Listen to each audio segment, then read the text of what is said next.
தேர் செய்யறாரு குப்பமுத்து ஆசாரி. குப்பமுத்து ஆசாரிக்கு ஒப்பந்தம் போட்டாச்சு.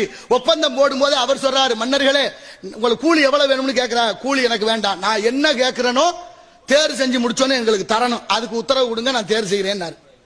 தேர் செய்யறதுக்கு அவர் சாஸ்திரம் பார்க்கிற வழக்கம் இருந்திருக்கு. சாஸ்திரம் பார்த்தாச்சு, ஒரு காகிதத்துல எழுதி மடியில முடிஞ்சு வச்சுட்டாரு. இப்ப தேர் செஞ்சு முடிச்சாச்சு. தேர் வெள்ளோட்டம். தேர் வெள்ளோட்டத்துக்கு வந்தாச்சு. காளையார் கோயில்ல பெருந்திரளாக மக்கள் கூட்டம். மன்னர் இருவர்களும் உங்களுக்கு தேர்ல ஏறி உட்கார போற நேரத்தில் சொன்னா, ஐயா எனக்கு கூலியா தர்றது கேட்டனே, எது கேட்டாலும் தர்றேன். நீங்களே ஆமா இப்ப வேணுமா? ஆமா இப்ப வேணும். இப்ப வேணும், என்ன வேணும் உனக்கு கேளு தர்றேன். இந்த தேர்ல எனக்கு கூலியாக நீங்க கொடுக்க வேண்டியது, இந்த தேர்ல தேர் வளம் வரும்போது நான் உட்காரணும்னு கேட்டாரு. யாராவது ஒத்துக்குவாங்களா? சின்ன மருது துடிச்சிட்டாரு.